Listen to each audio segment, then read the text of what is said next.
Hello, everybody, and welcome to What's the Story podcast. This is WTS 271. My name is Danny Murray. And I am Graham Merrigan. Graham Merrigan, how are you this week, my friend? Ecstatic. Absolutely ecstatic. Oh, what is the reason for this over-bridling joy you have? The Super Hoops, Tranmere Rovers, the pride of Ireland, have made it to the European group stages. Only after some shenanigans. Either in the conference, the Europa Conference League, or the Europa League. Who knows? But we are guaranteed group stages football.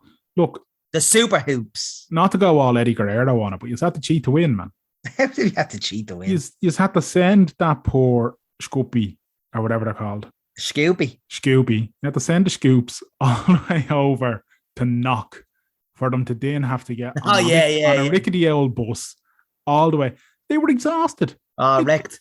They'd never seen traffic like the M4 before. Yeah. So, I love that. Did you read that statement? I did read that statement. I love that they thought the government and Rovers were in cahoots. They are, and I've been saying it for years. The deep state and Rovers, Graham. You sound like I won't name. Yeah, don't. No, I won't. But yeah, I'm ecstatic, man. I'm absolutely over the moon. And the way in which they won, like, it was quite comfortable. It was quite comfortable and comprehensive in the end, which at this stage, the competition is very good. And of course, we've the champions route to these European competitions. So you have an opportunity at the Champions League, you have an opportunity Europa League, and you have an opportunity, well, only if you win one tie in the Champions League, which we did against Hibernians of Malta. So yeah, I'm absolutely ecstatic. I'm so happy. Will you try get to an away game?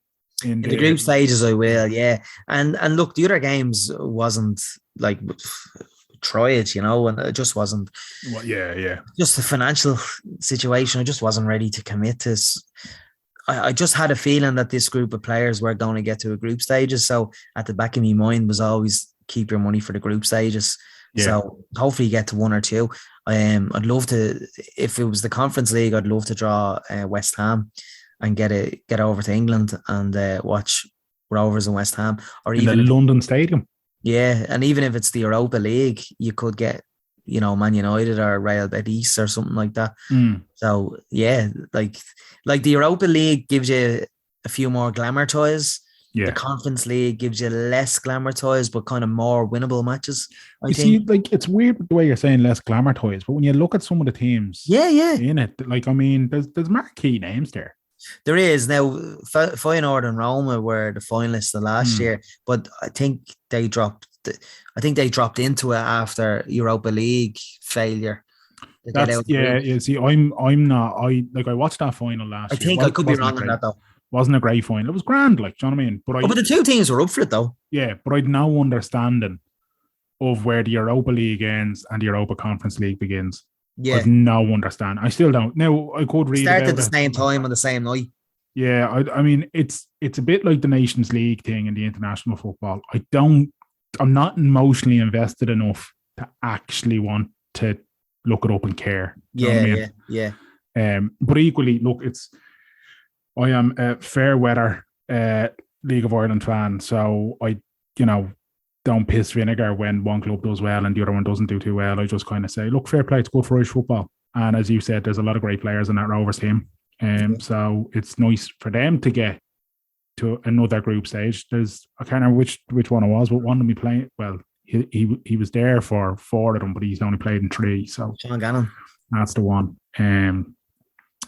But yeah, look, it's good. And it's putting a bit more. Is the most decorated League of Ireland player in history. There you go. Look at that. Yeah. And he's still only I think he's only 31. Like, he could still, and he was a kind of right wing back, right back. We have him playing right wing, but in a lot of the games this season, we actually have him playing centre back in the back three. Yeah. Former guest friend of the show, Conan Byrne, put up Sean Gannon's CV there on Twitter.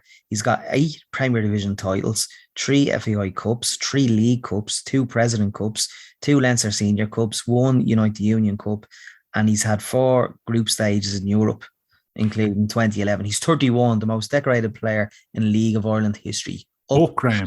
Gannon. Book Graham. and Sean Gannon, if that's your real name. Yeah. Have you got a Ballybrack Mini World Cup medal? I do. But does Sean Gannon? No, he doesn't. There you go. And that's the true pinnacle of success in Irish football. Absolutely. How are you? Doing good, man. Doing good, yeah.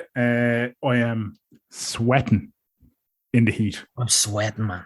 Man, like I'm recording in the box room. That's where I've moved my little studio to now. In the process of redecorating.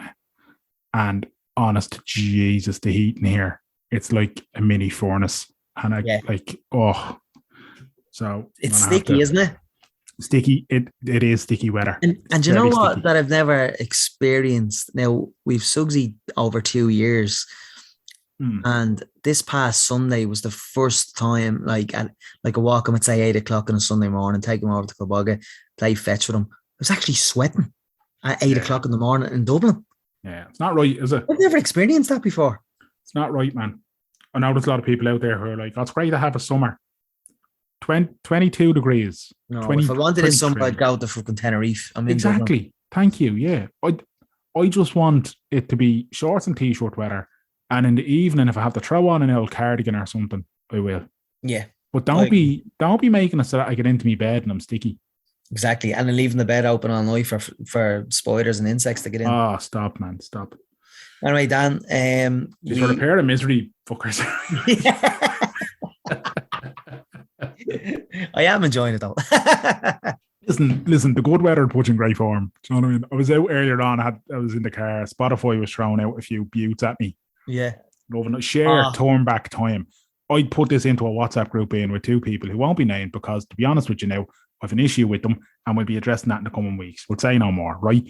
Especially one of them who is fraternising with the two Jonathans. I'm saying nothing else. Right. I put that in there and not one person replied. Did I not? No, none of you did. And it upset. I was like, here's me sharing my good mood and my mood music. Gary and Paul could be going back in conversation. I said I wasn't noting who they were. You reply 3 days later. Sometimes. Man. I'm a busy man. That's fair enough. I'm also buzzing, actually, Danny. I went to see Madness on Saturday in the Point. Oh, brilliant. How was it? It was absolutely sensational. Excellent. From start to finish. It was just amazing. So I'm buzzing because of that as well. I'd say half of Ballybrack and the mod heads were at that, were they? There was good contingency from Ballybrack there. That would be fair to say. A lot of them were my family. Yeah, fair. Did our friend Keith go? He did, with his son and nephew. Oh, excellent. It was a family account. I love that. Yeah. I love when I'm at a concert and I can clearly see a generational thing happening. Do you know what I mean? Yeah, but like there was like, I saw kids at it with headphones, like ear blockers. Oh yeah. I haven't seen that since you go and see Christy Moore and there's an 8-year-old in the audience and a fucking 90-year-old. I can tell you one thing, Graham. I remember being a child at a Neil Diamond concert and there were no ear blockers for me. I was taking in the power of that man's voice at full blast. Is he playing soon? He's retired from touring. No way. Yeah. Did you go and see him the last time he played? I didn't go see him the last time he played. And in a way, I'm kind of happy. Sick, are you? Me man and dad went to it and they kind of said... Did Michael Murray go? I'd imagine he did. If not that one, he's definitely been to a few of them. But the very, very last one, Neil Diamond was here, I didn't go. And at the time, I was like, will I just get a ticket and go? And I didn't for whatever reason. But my man and dad did go to it and they said that it was kind of sad. Like, I can't remember if it's a Parkinson's or one of them that he has. Way. But he just, it was, you could tell it was kind of like he wanted to be as good as he once was, but he couldn't be. And, but I'm glad to hear Madness is good. I love the fact that Keith was there with son and nephew. As I said, I love seeing when at a concert that thing of like, a father and son or a mother and daughter or whatever it is. But like, it's clear that the kid is there because they've grown up listening to the music of their parents and it's something that they share. It's a beautiful thing. I was only there because I was brought up on Madness as well. Well, there you go. That's it. You know what I mean? It's a lovely thing. Shout out to Keith because he always listens and he always texts. He's an absolute gentleman. And shout out to Mark Mero as well, who got me into Madness. Indeed, yeah, good man, Mark. And named me Carl and the dog after members of Madness. Anyway, I didn't realize that. Yeah. Well, I knew Sugsy's the obvious one. I suppose he couldn't convince Jens how to name his firstborn Suggs. Yeah, well, Suggs' real name is Brian Sean. That's my name. And Carl is another member of Madness. Jesus, yeah. I tell you what, it's going to be an awkward conversation for Cubes when she's naming her child Springsteen. But anyway. or Triple H. What do you mean, Triple H? Yeah, exactly. What do you thought? Why would you call a child Montreal screw job? Shut up and get on with it, right? That's. Hey, Danny, joining us this week, we have journalist from the BBC, Ellis Palmer. Hold on, mate. I've just managed to press my screen on my phone and the recording in progress thing came up and then couldn't get it off quick enough. And when my phone got unbalanced, and typical cerebral palsy nightmare. How are you, lads? That is the voice of Ellis Palmer. How are you, Ellis? Thanks for joining us. I'm very good. Very good. Can't complain. Usual Zoom chaos. Just got in for a cycle in the glorious sunny Mero Peninsula. A bit shattered after watching Tranmere beat Accrington Stanley 12-11 on penalties last night. But other than that, I'm very good. How are you? Well, excellent, thanks. Likewise, I watched my team, Tranmere Rovers, progress to the group stages of Europe last night. So both of us happy with our teams. Fantastic. Are you looking for? Is it Europa League or the Europa Conference? Well, we're guaranteed the group stages of the Europa Conference League, but we still have a playoff in the Europa League. So it could be the Europa League, depending on how the tie goes in the next 2 weeks. Big deal for Shamrock Rovers, eh? Huge deal. Speaking of Shamrock Rovers, you did you did a hand cycling journey in Ireland back in April and it led you to Tallaght. Did you get to Tallaght Stadium? I did it in March, actually. It did lead me to Tallaght. I saw Tallaght Stadium, but I didn't actually go in. It's on my list, don't worry. It's on my list. So you're an adopted Shamrock Rovers fan the next time you come over? I have to be adopted, indeed. Either Shamrock or Bows. I can't decide which. Go Bows. Mero does this every single guest we have on, where he tries to convince them to go with Shamrock Rovers. But anyone who knows football knows Bows is the way to go. Not only am I a disability activist, I'm a Shamrock Rovers activist. I'll not excuse that. That's all right. Can I declare myself neutral in the battle of for now football clubs? For now. But next time you're over here, you will have to choose, Ellis. You will have to choose. You're by the time you're planning your next hand cycling trip in the Emerald Isle, you will have a green and white Hoops jersey if I haven't to do with it. It makes a good rag to clean the bike. It makes a good rag to clean the bike, you know. Well, actually, quite a few. I don't know if you remember back in the 90s, Tranmere had a agreement with a local club in Dublin to basically. Home Farm, was it? What? No, I don't think it was. But whoever it was, anyway, I'll find out and add it in a minute. But Joe Murphy, one of the lads who came through that when he was 15, came over here when he was 15. He's still playing for Tranmere. He's 42 now, I think. No way. Wow. He's the goalkeeper, is he? He's the goalkeeper. He's now a goalkeeper / goalkeeping coach. Jeez, I didn't know he was still playing. Oh my God. I remember in Ireland there was and my football team, Ballybrack Boys, we went over to England it was just a thing you do. You went over, you play a couple of games against a couple of the other English teams, you go to see some of the big teams play or whatever. But John Aldridge, I think, was the Tranmere manager at the time. So it was like there was a weird obsession in Ireland because it was like, John Aldridge, everybody wants to see John Aldridge do well. So we went to a Tranmere game. That's my only memory of it. Did you really? You went to Prenton Park? Oh, very good. And we went to went to a Tranmere game. We went to Villa. We went to see Aston Villa play somebody. I can't even remember who they played. But yeah, it was great. I think it was like 11 or 12. It's not changed much, I must tell you. It hasn't changed much. I'm trying to find out where, because I think Alan Marn came through the same deal as well. I'm trying to find out where it was exactly. But yeah, it's really interesting. I think it's League football because it gives you that insight to the community, but maybe you wouldn't otherwise kind of necessarily have, if you like. And that is what's always fascinating. I have a season ticket for Tranmere and a season ticket for Man City, and the two are in conflict this weekend. A very difficult decision to make over which one I go and watch. But that's by the by. Stella Maris was what it Stella was. Maris. Stella Maris. Yeah.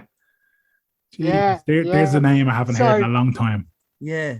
But just being able to clip on my hand cycle, and cycle down the hill to, go and watch a local football team, just makes a massive difference, really. None of the chaos of big stadiums or having to get the car and get stuck in the car for hours on end, Yeah. So yeah. How long are you using the hand bike? You know what? It's quite funny, actually. The hand cycle, there's a story to this, and it involves County Wicklow. Well, more specifically, the cliff walk between Greystones and Bray. Ah, yeah. Because I was on it with a mate of mine, an Irish sports journalist, Colleen Duffy. And we were going around the cliff walk, and we were talking about one thing and another, and the greenways and all that. And he was like, oh, you should try out the greenway in Waterford. I was like, I'm not being funny, Colleen, but my battery doesn't even last 10 kilometres on my lucky chair. How am I supposed to do a greenway that's 40 kilometres long? He said, oh, yeah. Have you thought about hand cycling? I was like, no, what's that? He was like, yeah, there's a couple of guys over here. I think Patrick Monaghan's one of them. And is it Mark, oh God, Rowan. what's his name? Mark Rowan, that's him, yeah. But they're obviously big hand cyclists and everything. I'm Colleen obviously knew them. And he was like, have you thought about that? I was like, no, I haven't. But I came home, Googled it. And if I'm honest with you, lads, it was just all all I saw when I Googled it was super fit paraplegics who'd been in the army or car accident or whatever. And I thought, crap, this isn't something for me with my dodgy balance and hand-eye coordination and just general cerebral palsiness. I was like, if I do it, I'm going to tip over.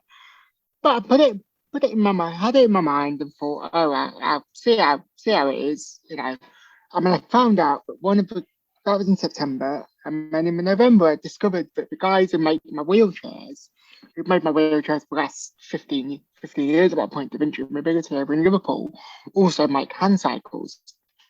So I made the most of it the next time I went over to get something fixed on the chair, and that was that. Went over in January, got something fixed on the chair, and tried out the hand cycle. Somehow didn't fall off, much to my dad's surprise. And the rest, as they say, is history. It arrived in March. On the way out, my dad did say to me, Ellis, what have you just spent all that money on something you're never going to use? So that, for me, was the gauntlet thrown down that I had to use it. It arrived in March, almost perfect timing somewhere because it got down and the roads were dead quiet and everything like that. So I'd never learned to drive, by the way. So for me, being out on the road on my hand cycle was a completely new experience and a bit bonkers. And I look back and I'm like, you really did that? But my dad was great at training me up. He was a real inspiration. He was a soccer commentator, Rob Palmer. But he was a real inspiration, going out on the road and training me up and building up my confidence and all that. And the rest, as they say, is history. And yeah, that was that. And so there's a huge element of freedom there, then, Ellis, was there? Oh, totally. That freedom, that liberation, everything like that. Just, being able to do being able to go where I want to go, how I want to go, and not having to rely on anybody to do that. Because oftentimes it'd be, previously it'd be using the bus or the train or, using public transport. And buses are great, but don't get me wrong, anybody who's been on a Dublin bus in Dublin or, a bus anywhere really knows that, a lot of the buses have only got one wheelchair space on, and if there's somebody in that space, you're waiting 20 minutes for the next bus, and it delays you and all that. So for me, just being able to clip on my hand cycle and go, just makes a massive difference. A massive difference. And, but that for me, there's moments when I'm like, I think I've done 78, just shy of 18,000 kilometers in a little over 2 years. Wow. Mostly around home, some in Ireland, of course. And yeah, it's it's the little things that make a big difference. And yeah, it's certainly got me out and about, that's for sure. Well, I at the time I believe you wrote a piece for the Irish Times in regards to your hand cycling tour of Ireland, and it led you to some obstacles in terms of freeways and kissing gates and stuff like that. How does the accessibility compare between, say, where you're living and Ireland? I think it's always difficult to make any comparison, really, because I think, different levels and different ways, different remits. Like the weird thing was, when I was in Belfast, I took the towpath out from Belfast City Centre out to Lisbon and back. And I was absolutely astounded that there was no barriers on that towpath. Actually, there were no barriers, no kissing gates, no chicanes, nothing on that towpath. And I was just able to get from Belfast to Lisbon and back without any barriers. And that, was incredible. And then next 2 days after, I got the train to Portadown and went from Portadown to Newry with a cousin of mine. And again, there was this one really awkward kissing gate in this random bit of the country, in this random bit of kind of mid-down, if you like, for want of better terminology, that, was really difficult to get through. But I got through it because I had Kieran with me, and that was that. But it's the little things. If you're out on your own and you're not able to navigate these kissing gates, it really does, or barriers or whatever, it really does stymie your journey. And again, I confession, I prefer road cycling to kind of track cycling and greenway cycling because it just tends to be a little bit easier. In terms of that the surface is going to be consistent, and the gradient's going to be consistent. Most of the injuries I've caused myself have come on off-road routes where the camber hasn't been right on the wheel going up, and the camber's been uneven, or the surface has been uneven. That's actually caused me more danger, believe it or not, from being on the road. And there's when I went out to Tyler, actually, I was really quite impressed on the regional road. Yes, it was a painted cycle lane, but actually, for me as a disabled person, not painted on a non-standard cycle, but slightly wider than a standard cycle, that was a lot easier than, say, some of the cycle lanes in Dublin, which were incredibly narrow. When cycling in Dublin city centre, some of them were just so narrow that my wheel was hitting the barrier, if that makes sense, and it made it a real nightmare. So, bits and bobs, and it depends. I'd say there's probably a more developed system of cycle routes over here, but I would say in Ireland that the kind of accessibility of the routes would tend to be better, both in the north and in the Republic as well. The accessibility would tend to be better. The ease of using the route would tend to be better as well. Ellis, what led you to do the little tour of Ireland on the handbike there back in March? Well, as I said, the whole remit of it came from, first of all, confession. I'd never been to Belfast. I'd flown into Belfast International, but my mum's family from South Palmer. So if we were going to South Palmer, we'd fly into Belfast International and drive down to Newry or South Palmer, sort of thing. So I'd never actually been to Belfast. So for me, it was, I could get the ferry from my hometown, from Birkenhead, 15 minutes down the road, over to Belfast and be in, Belfast for 6 o'clock the next morning and be in Belfast City Centre for 7:30 the next morning. That was what, made the difference. And then I had 2 days in Belfast, having never been to Belfast, and that was eye-opening for sure. It's a great city. There's a real vitality about it. And then I obviously wanted to go see my family in South Armagh in my Drum and Tea jersey and my Armagh jersey, respectively. And that's what I did. I met my cousin in Portadown and then cycled down from Portadown to Newry and then cycled a bit on the rural roads in South Armagh, which was fun, not going to lie to you.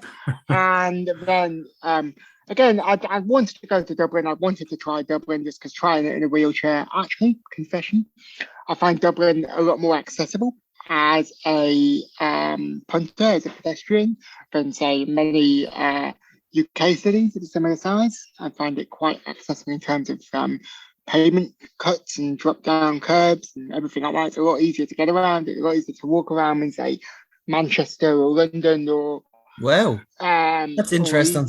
So yeah, So that for me was I wanted to see how it measured up in hindsight, basically, and I wasn't, apart from some kissing gates in Tara around the, I'm just getting the name of the estate up here. Old Bond, is it? Yeah, it was the Old Bourne estate. Yeah, I got stuck in a kissing gate of the Old Bourne estate, which was yeah, it was bonkers because the kissing gate was higher than the wall next to it. So any lad who came on a scramble or whatever, or last season, could just throw their scramble bag over the wall and get over it, no problem. But it stopped legitimate users like myself from being able to use it. That's interesting that you found Dublin like more accessible, say Manchester, London, or whatever, because like obviously living here, like I don't want to bash it at times, but like, Mero, I suppose the review card, the end, the skill report for me is always that it can do much better, you know. Well, everywhere can always be much better, but I'll never forget. I moved back. Well, I lived in Barcelona for 2 years. I studied over there. Unbelievable. I did my master's over, and that was great. Last time I studied politics and Spanish, and that was great fun. But when I was in Barcelona, I found the metro system to be so accessible. I'd speak Catalan as well, so that made it a bit easier. But metro systems, 95% of their stations are accessible. It's roll on, roll off. There's no ramp needed. All the buses are accessible. You know, there's a tram system as well. So I came out my flat. I think I had 4 different public transport options within 400 meters. And then I went to London. The dream. I went back to London for the weekend to do some course at the Guardian, I think it was. And I just remember turning to my dad and saying, Jesus, you'd think London would be a lot more accessible than this, but it wasn't at all. And I think, to answer your question more directly, I think we're always on a downer about where we live because it's what we see every day, because we think it could be better. And in many cases it can be. But because we're living in that space, we don't necessarily see its merits comparatively to the kind of other places, if that makes sense. So, Dublin, I mean, there's a couple of things I like about Dublin. You know, the DART system is very good for going out to Dunleary or whatever.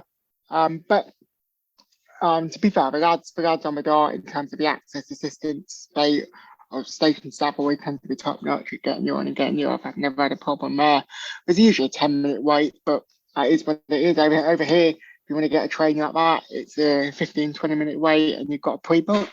So, you know, that's the way it is. But I also, the Dublin buses tend to be very accessible. The drivers are top notch. I always say thank you to the Dublin bus drivers, of course. But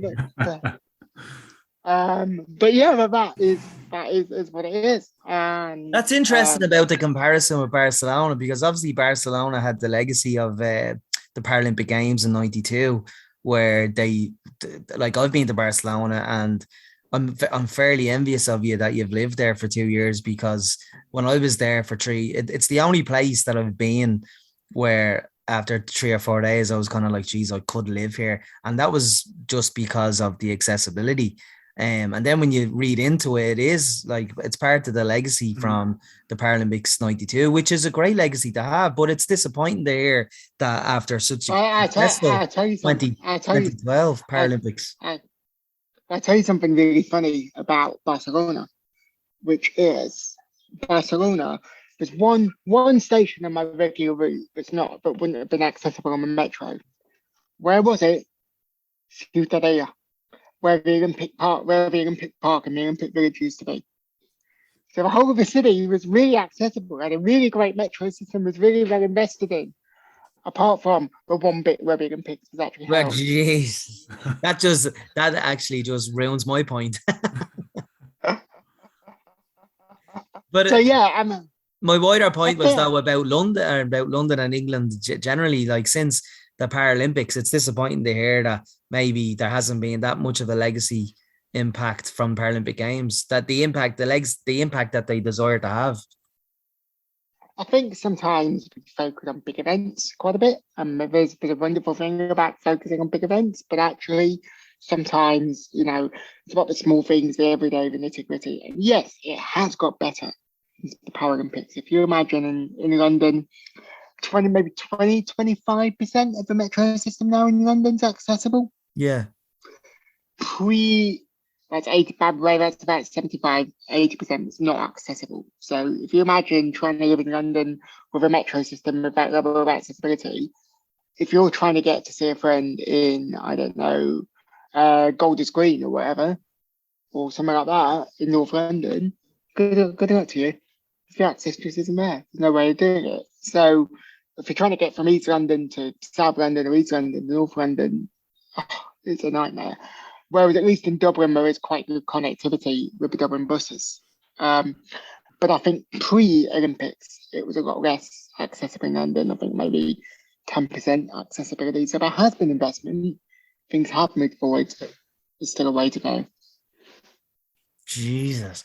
And you know, with activism, Ellis, like I've always said, I'm 37, but I've always said that you know, I'm a disabled activist almost by default, you know, because I have no choice to be an activist. Because when you're complaining, you default to become an activist.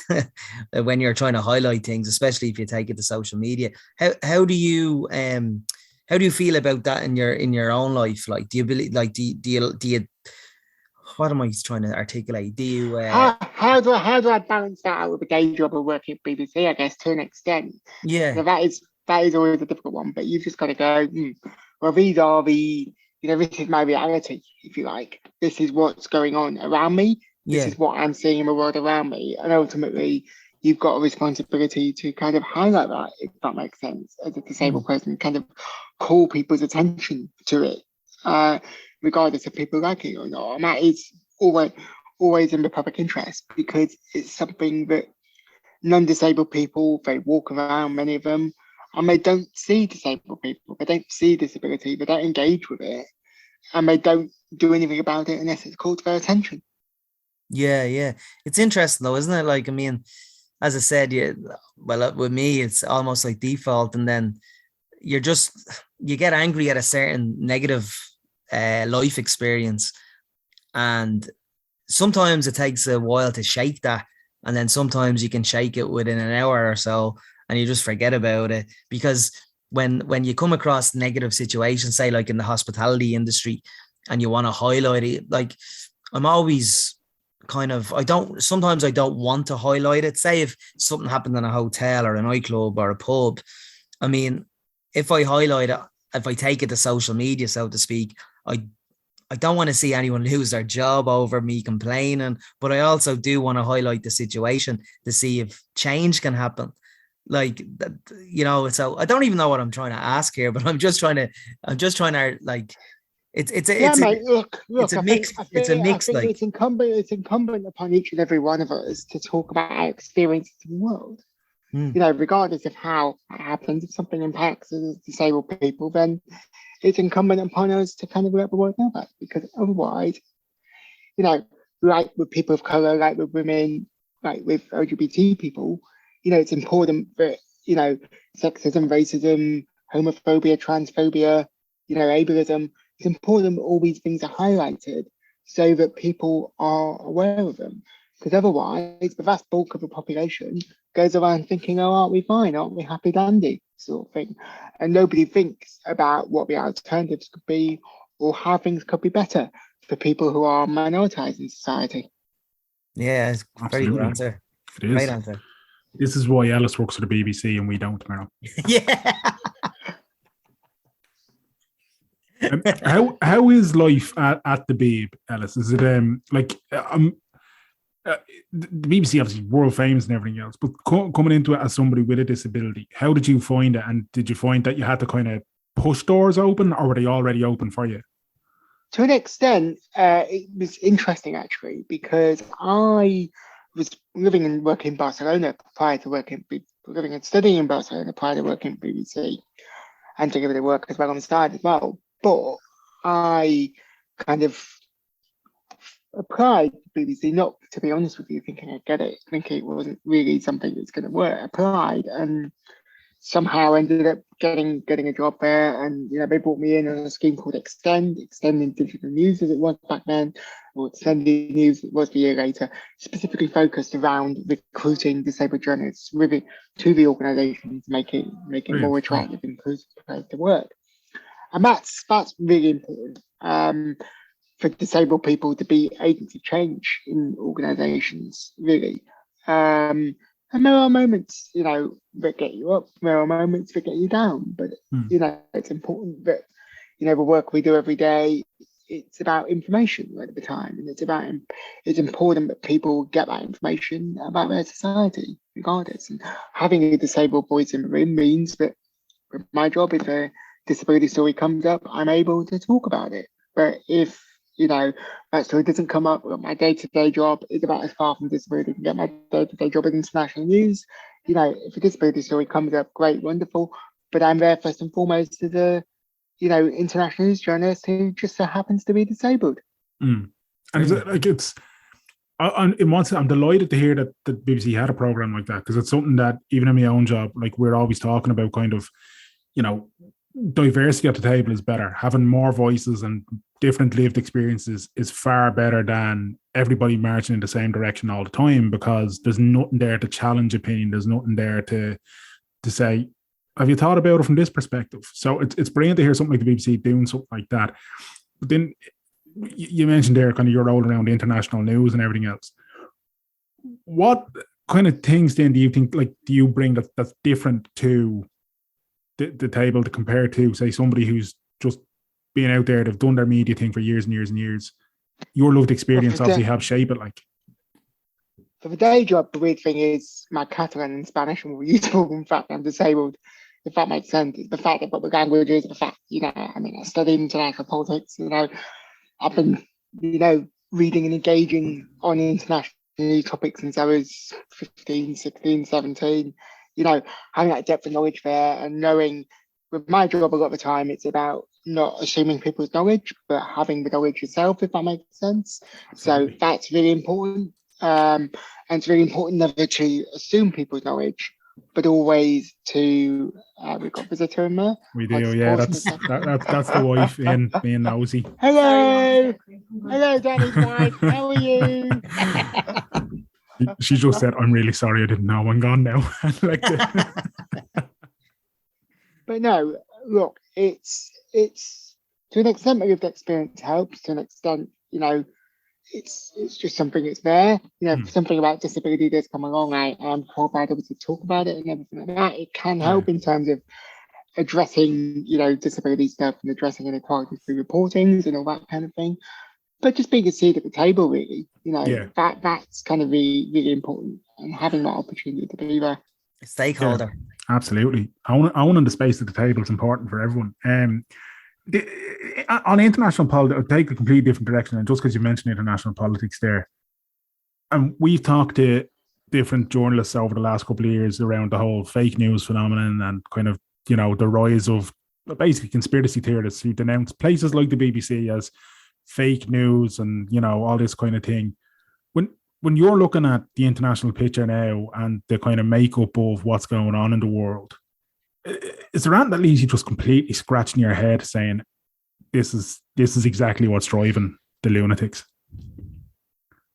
No, not really, because you've just got to go, I've just got to look at my news every morning and go, right, this is what's going on. How do we make sense of it for people in a way that they can understand, in a way that gets the message across to them about what's going on? And sure, it's about who you give the microphone and how you give the microphone.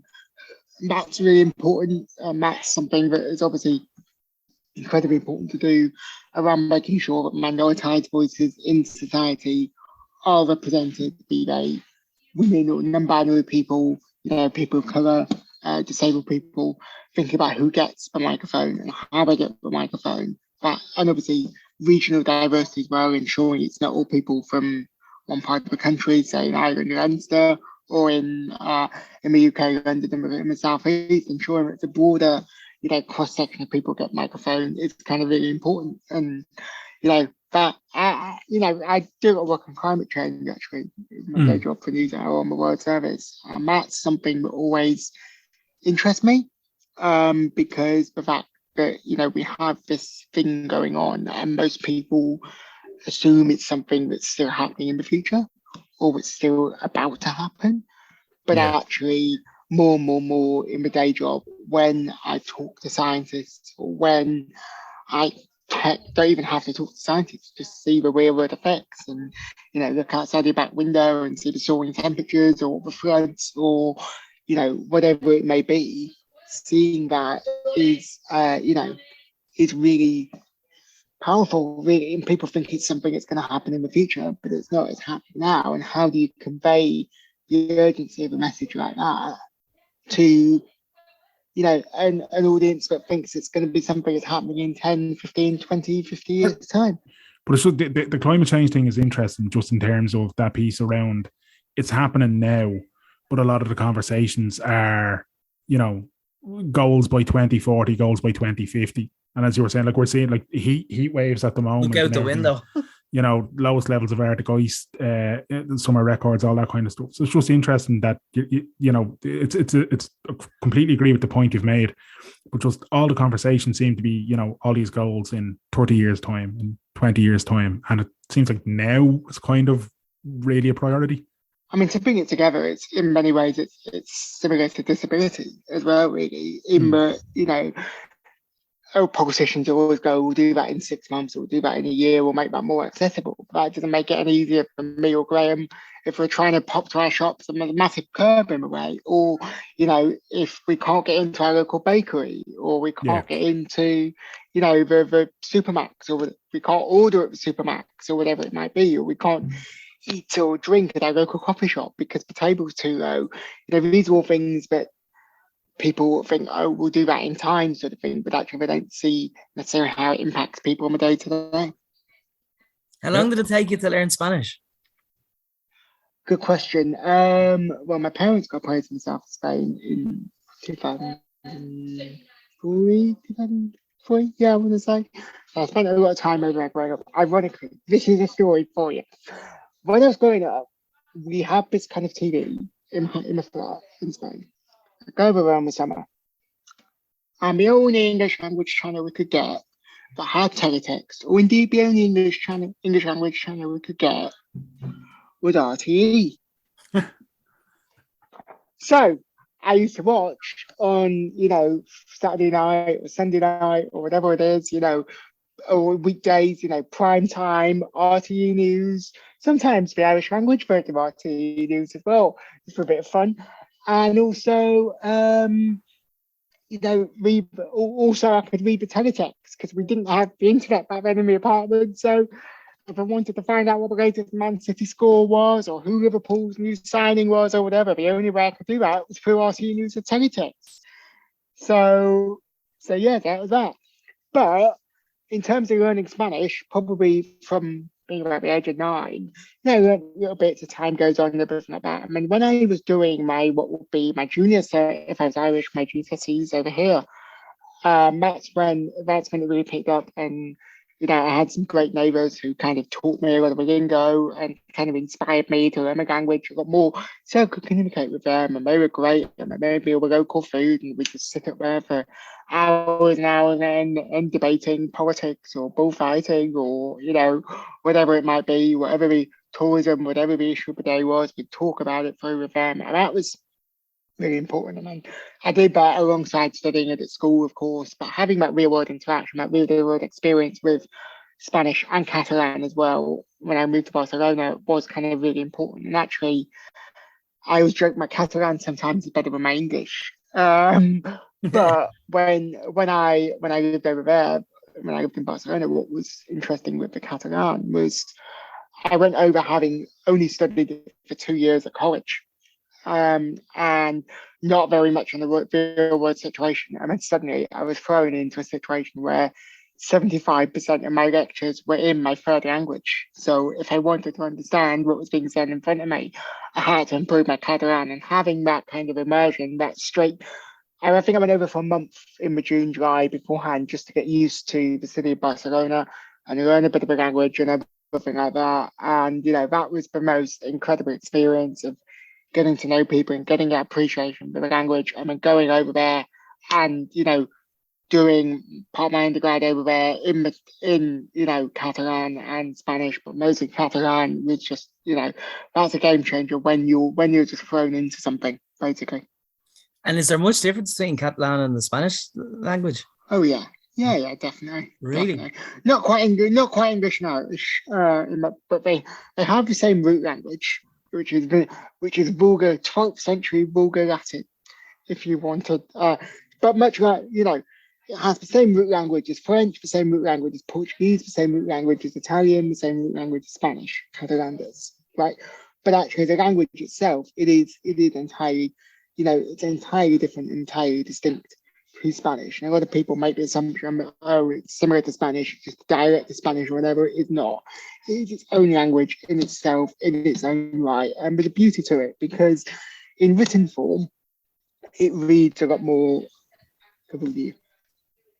It reads a lot more like French, but in spoken form, it sounds a lot more like Italian, if that makes sense. So that's the real beauty of it, basically. The real beauty of it. I'm very envious. I've no knowledge of anything really on it other than a friend of mine, Ernest, who is from Barcelona, taught me about the Christmas tradition of the Christmas log in Catalan. And that's the only bit of knowledge I have about it. But yeah, I mean, si parlo català així com així. Entens? Molt bé, perfecte. Si hablo español así. Así como, bueno, es lo que hay. But when I speak in English, I speak like this. But the accent. Exactly. But no, the little things when you're learning language that are really important. And the thing I would say to anybody who's got kids or anybody who's a kid who listening to this podcast, if you're at college, if you're doing your leaving cert or whatever, please keep up a language if you have it, because that's really important. Even if it is the Irish language, that's really important. And the languages really can open doors to people and open doors for people. And they have that ability to help people transcend the audience they're speaking to, if that makes sense. But yeah, it's great. Absolutely amazing. But true confession, I've got cerebral palsy. I'm also partially deaf.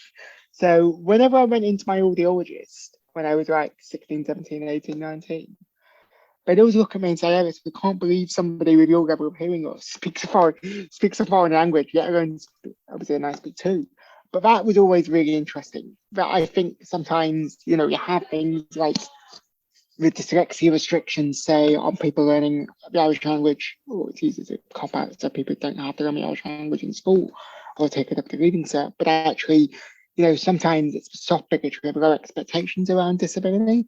It really has to be removed to allow people to flourish. But, people with, disabled people can, learn a foreign language or whatever if they are allowed the time, the space, and the resources in which to do it. Absolutely. Excellent. Yeah. It's a good point.